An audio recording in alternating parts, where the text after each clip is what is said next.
This is a story about a choice, the most fateful choice of a woman's life. Do you choose to be a loved partner or a perfect symbol of virtue? Do you choose the warmth of the moment or a flawless reputation that lasts 1,000 years? Over 2,000 years ago, in the imperial court of the Han Dynasty, a brilliant woman gave her answer. The history books praise her as a paragon of perfection. What they don't tell you is the price she paid for that perfection. Her name was Lady Ban, and her tragedy began with a famous invitation. One day, the Emperor Cheng, the great Han Emperor we met in our series, The China Chronicles, was in high spirits. He had a special, wider imperial carriage built, and he asked his favorite consort, Lady Ban, to ride with him side by side. It was the most intimate, most human gesture an emperor could offer. He wanted perhaps not just a consort, but a partner with whom he could share his world. But Lady Ban's response was beyond anything the emperor could have imagined. She rose and refused him. Her reasoning was unshakable. In the paintings of the ancient sage kings, they are always flanked by their great ministers. Only the last doomed rulers of decadent dynasties have their favorite consort sitting beside them. If I were to ride with you, would we not be imitating a fallen king? Emperor Cheng was left speechless. The records state that his mother, the famous Empress Dowager Wang Zhengjun, was thrilled. She praised her daughter-in-law, comparing her to the most virtuous consorts of legend, women celebrated for their kindness, wisdom, and lack of jealousy. In the official story of Confucianism, Lady Ban's act became the ultimate model of virtuous admonishment. She was immortalized in art and texts, a template for female perfection for the next 2 millennia. But today, we want to ask the question the history books never answer. She gained eternal fame, but what did she lose? Behind the titles of virtuous consort and moral instructress, what was the cost? I believe this with absolute certainty. Lady Ban's response was not an act. It was the instinctive reaction of her entire upbringing. She was born into the scholar elite class, a world that, ever since Emperor Wu established Confucianism as the state ideology, revered its classics as the golden rule. In her worldview, virtue was superior to emotion, and ritual was more important than humanity. To be a correct saint was more important than to be a loved woman.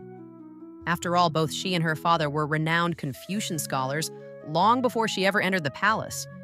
So she was not wrong. She was simply being true to who she was, flawlessly executing the highest moral standards of her time. But what did Emperor Cheng, as a husband, as a man, hear? He didn't hear virtue. He heard a cold, unbridgeable distance. He had reached out a hand belonging to Liu Ao, the man, but what he grasped was a perfect moral artifact belonging to Emperor Cheng, the institution. His desire for shared joy was replaced by a moral lecture. The partner he wanted had become an unimpeachable moral instructor. And so he fell silent.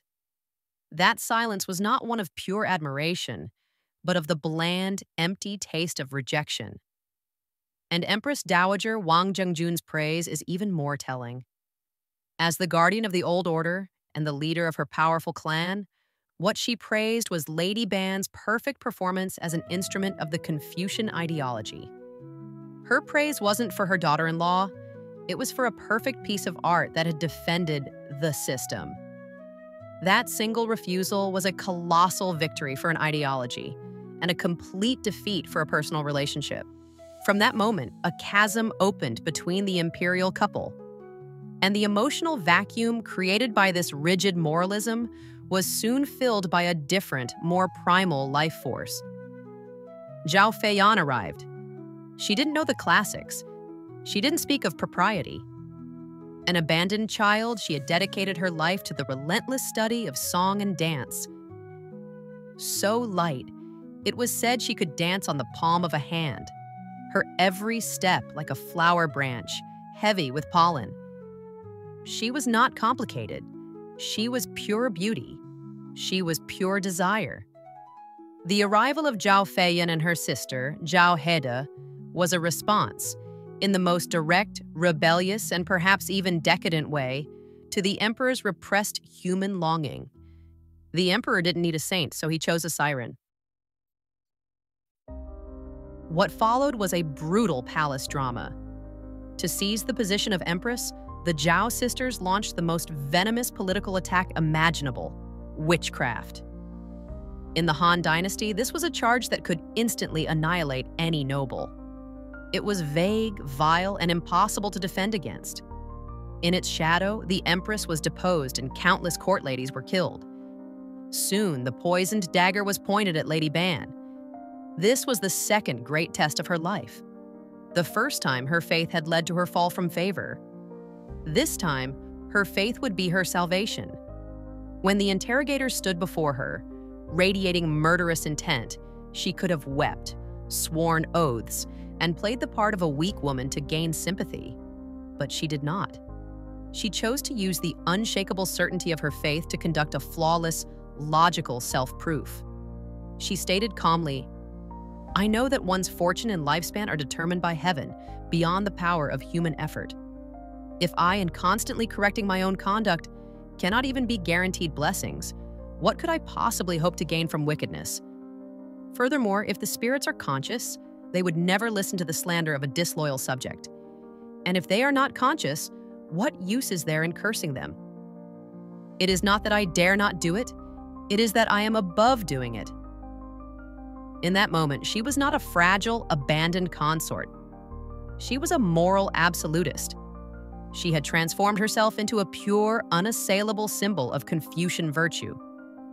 With these words, she announced to the empire, "I, Lady Ban, and you ghouls who wallow in desire and conspiracy, exist in two completely different spiritual dimensions." Her words were like a blade of pure light, piercing the palace's corruption.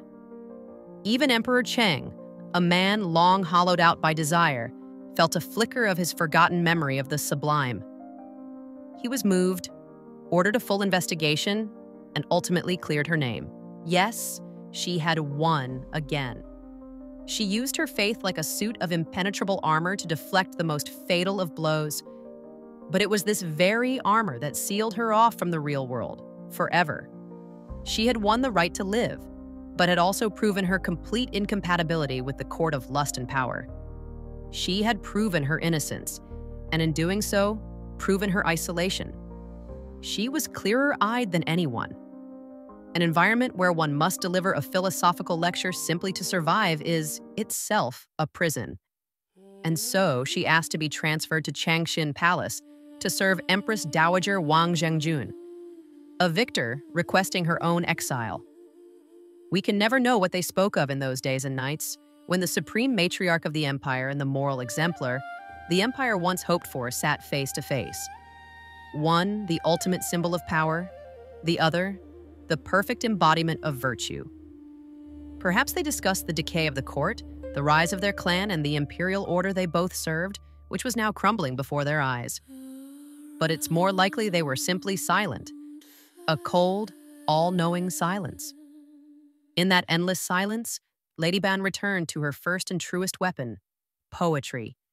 And she condensed a lifetime of sorrow, grievance, and clarity into a single immortal poem, a song of grief.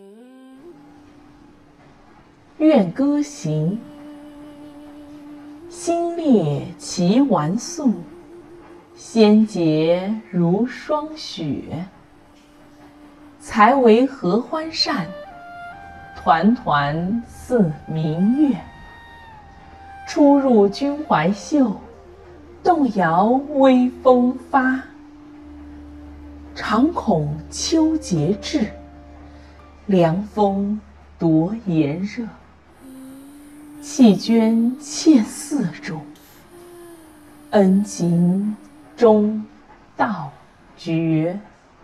Today, how should we read this autumn fan? The traditional reading sees the sorrow of an abandoned woman, but perhaps there is a second reading. The fan is not just Lady Ban herself. It is also the embodiment of the Confucian moral ideal, an ideal that was becoming increasingly rigid and dehumanizing.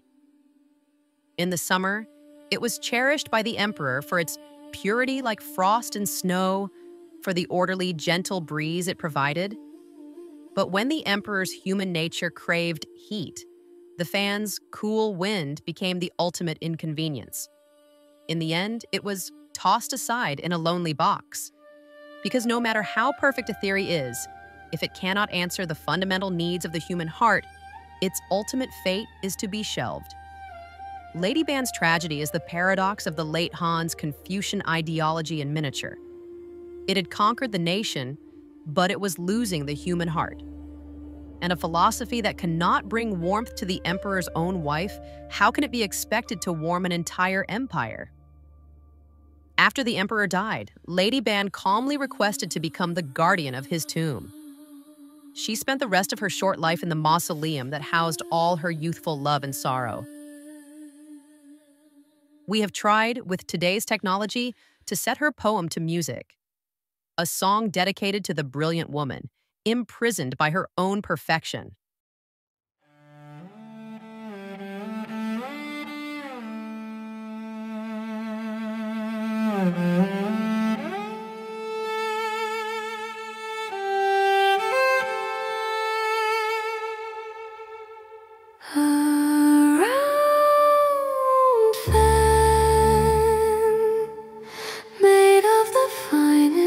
White